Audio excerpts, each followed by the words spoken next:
Hey everyone, I'm Kevin Thomas, a health researcher from the Arkansas Department of Health, here to talk to you all, being local doctors, about the gene/environmental interactions concerning schizophrenia. Ultimately, we're here to talk about what drives the onset of schizophrenia. Is it nature, nurture, or both? Before I formally begin this presentation, here is a brief outline. Firstly, I'll be talking about schizophrenia, using a historical and biological perspective to really define what it is, and then I'll shift into talking about how to diagnose it and treat it using current guidelines. Then, we'll talk about the aforementioned main topic, starting off with schizophrenia's genetic etiology, followed closely by its environmental manifestation. Finally, we will talk about why this is important and what we can do as future medical doctors to have better outcomes for patients in this specific population.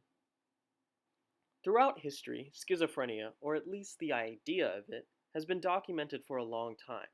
During the Stone Age, there was evidence of frontal lobectomies, which suggested some attempted primitive treatments for some forms of psychoses. Then, in 1550 BCE Egypt, on Eber's papyrus, there were brief descriptions of symptoms similar to what schizophrenia would look like. Emil Kraepelin, the first official documented psychiatrist, came up with the first misnomer for schizophrenia, otherwise known as dementia praecox, which he believed was a form of memory loss that was found in younger generations that inevitably led to mental deterioration. From a contrarian point of view, from Dr. Kraepelin's perspective, Dr. Bleuler, pictured here, officially coined the term schizophrenia. The next reference to schizophrenia was from Sigmund Freud, who believed that personal conflict from childhood caused our unconscious to manifest itself as this disease. With new technologies in brain imaging, however, the basis of schizophrenia is slowly starting to be determined and thus understood. The biological basis behind schizophrenia is the reason why so many antipsychotic medications work. Oversecretion of dopamine in the mesolimbic pathway, pictured on the right, is what contributes to the positive symptoms of schizophrenia, while reduced dopamine release in other areas of the brain, like the prefrontal cortex, contribute to its negative symptoms. Thus, current antipsychotic medications, which lower the dopamine levels in general, help improve positive symptoms, but do not have an effect on negative symptoms, unfortunately. Though our perspective on treatment of schizophrenic patients is limited to antidopaminergic pharmacotherapy, there are other hormonal interactions that take place contributing to schizophrenia. Research by Girania et al. Believes that glutamatergic pathways interact with dopaminergic pathways, and in fact, some glutamate receptors are influenced by dopamine. Other research has shown high glutamate levels can be found in the dorsal nucleus of the thalamus, pictured on the left, of schizophrenic patients. Schizophrenia diagnosis can be distinguished into two major divides: positive symptoms and negative symptoms. Positive symptoms can be auditory hallucinations, which is what is predominantly seen in schizophrenic patients. Delusions can also be seen. These are subcharacterized by delusions of grandeur, erotomanic delusions, or delusions of persecution. Disorganized thought is another major hallmark. That is characterized by derailment in thought, tangential thoughts, or even loose associations between spoken word. Negative symptoms, characterized by the lack of emotion, can manifest itself through lack of spontaneous thought or inexpressive facies. Current treatment options, which involves antipsychotics mainly, those help treat the positive symptoms. DSM-5, which is a huge diagnostic tool for many psychiatric conditions, states that the major means of diagnosis means that you have to have at least two of the positive symptoms while having another negative symptom, all of which should be there for at least 6 months or more. Pharmacological therapeutic options are mainly tailored around antipsychotics. First generation antipsychotics that are commonly used in the treatment of schizophrenia are haloperidol or Haldol, chlorpromazine or Promapar, and prochlorperazine or Compazine. Though these are common treatment options, there are a lot of side effects, including tardive dyskinesias, potential drug induced Parkinsonism, and other extrapyramidal or EPS effects. Second generation antipsychotics are less likely to cause EPS effects, so they're more likely to be used in schizophrenic treatment. These drugs are risperidone or risperidol, olanzapine, Zyprexa, or clozapine, otherwise known as Clozaril. Clozapine is mostly used as a last-ditch effort for refractory cases. The main side effect of clozapine is agranulocytosis, which increases the incidence of infection in many patients, though its effects on schizophrenia are the best among the antipsychotics. The genetic basis of schizophrenia has been extensively researched. Polymorphism 677 CT-methylene THF is important for the remethylation of homocysteine to methionine with low levels of folate. This inherently changes the NMDA receptor, which is an inherent part of schizophrenic physiology. Another polymorphism that has been discovered is the HSPA1B polymorphism, mainly found in the Polish male population. This polymorphism has clinical significance in that it increases the rates of paranoid schizophrenia amongst Polish males. This polymorphism also showed increased rates of suicide in these patients. Further study into the actual physiology of these polymorphisms are needed, however, to determine what physiology actually takes place.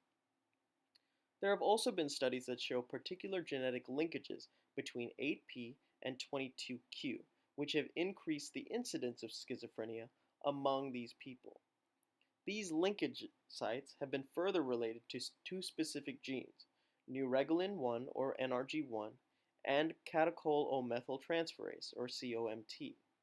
The physiology behind why these genes are inherently involved is actually quite interesting as well. According to Korfas et al., neuregulin 1 is important in neurodevelopment, plasticity, and transmitter activity. Catechol-O-methyltransferase is implicated in velocardiofacial syndrome, which has a high incidence of schizophrenic diagnosis, while also playing a role in dopamine breakdown. Tests of heritability are also extremely important to keep in mind. There are some estimates of heritability as high as 80%, though the most convincing studies regarding this aspect show monozygotic twins developing schizophrenia at least 50% of the time when raised in separate households. However, that leaves a huge discrepancy of about 50%, which is based on the environment. This is why we'll go on to discuss the environmental aspects that are important in the manifestation of this disease. As I mentioned before, schizophrenia is not just limited to the genetic component. Environment can play a huge role in the development of this disease as well. Prenatal exposures like influenza or rubella in the pregnant woman can increase the chances that their child will get schizophrenia. Patients with low SES or socioeconomic status, maternal deprivation of food from war or famine, urban births, and OB complications can result in increased levels of psychoses.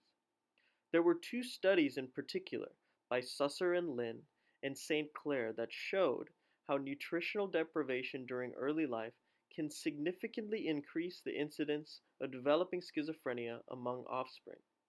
Other studies showed that pregnancy and delivery complications can increase one's chances of developing schizophrenia in their offspring.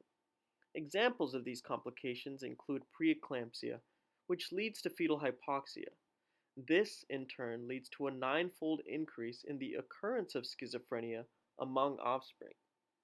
In fact, some studies have shown a dose-dependent relationship between prenatal hypoxia and the risk of schizophrenia.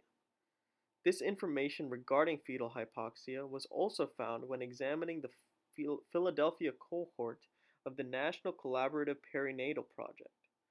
Low birth weight also showed an increased incidence of schizophrenia. Childhood trauma can increase the chances of schizophrenia as well. Finnish adoption studies, for example, showed that young adults who have had a family history of schizophrenia can develop the disease if their adoptive mothers had an elevated level of communication deviance, quote unquote. This could be through communication that's ineffective or missed communication at a young age. There were studies that had shown that patients who met criteria for a psychotic disorder were over 15 times more likely to have experienced sexual abuse of some sort. Other studies by Netherlands Mental Health Survey found that patients who had experienced emotional, physical, or sexual abuse before the age of 16 had developed some forms of psychoses during a 3-year follow up period. Even some symptomology of psychosis from schizophrenia could be seen in tandem with higher rates of hallucinations, which were found in those who had a history of physical or sexual abuse. Though the onset of schizophrenia can be isolated to its genetic and environmental etiologies, the incidence of those processes together can create an even higher risk of developing this disease. As seen by the diagram on the right, genes in the environment together can play a huge role in contributing to the phenotype of a particular organism. When both causes are present, the higher the likelihood an outcome is going to be achieved. A study by Van Oss et al. Had performed a meta-analysis measuring the susceptibility of both the genetic and environmental risk factors to see what type of effect was seen when adding the two etiologies together in the case of schizophrenia. The studies were done in different urban centers throughout the world in the Netherlands, Denmark, Germany, and Israel. All of the studies showed some synergistic effects to the overall incidence of schizophrenia. It seemed that in a patient with a first degree relationship with a relative with schizophrenia, the proximity to living in an urban area would increase the chances of developing this disease. In the study done in Germany, for example, it had shown that when the environment contributed to a 12.1% rate of schizophrenia and genetics contributed to a 14.9% rate, both of these entities together, however, contributed a 29% likelihood of causing schizophrenia in children. This was higher than the additive rate, which was presumed to be about 27%. This meant that the effect was more than just an additive one and thus was synergistic. Phenotypes are inherently influenced by the genes by which they are built. When combining two of the previous thoughts about genetics and environment, we can see the gene-environment interaction hypothesis take place. From a genetics standpoint, I had previously stated that family history could be a major contributor to the schizophrenia diagnosis. Fetal hypoxia, from the environmental view, can also contribute to this overall outcome. A study by Cannon et al. Showed how a patient with a family history of schizophrenia is more likely to have the diagnosis of schizophrenia if they had a birth where fetal hypoxia was noted. There have also been studies that show how patients with a family history of schizophrenia, when exposed to cannabis, can develop schizophrenia later in life. Though I had previously considered a potential, either genetic or environmental component as the ultimate cause of schizophrenia, there was a lot more evidence pointing to the fact that both these factors together played a major role in the outcome of this psychiatric problem. To wrap up, let's talk about the import of this type of exploration. Firstly, the research of schizophrenia needs to be further clarified. Just because there was an increased incidence in schizophrenic patients with a particular set of genetic and environmental exposures does not necessarily establish causality. If there were studies finding a step by step link between a particular genetic component and changes in brain chemistry that, when later exposed to environmental factors, would cause schizophrenia, then we would definitely follow that hypothesis. Secondly, it helps you all as doctors really tailor your treatment options more effectively. Not only should you be thinking about pharmacotherapy as a mainstay in treatment, but there should be some social component as well, helping contribute to the patient's overall path moving forward. Another aspect to discuss is the prevalence of many gene environment interactions that are seen with many other diseases, not just schizophrenia. Many examples include autism spectrum disorder and depression. Ultimately, it's important that you all, as future medical doctors, find creative ways to really help this vulnerable population by taking care of them not only from a genetic standpoint, but an environmental one as well. Here are the references for my presentation. Thank you for listening.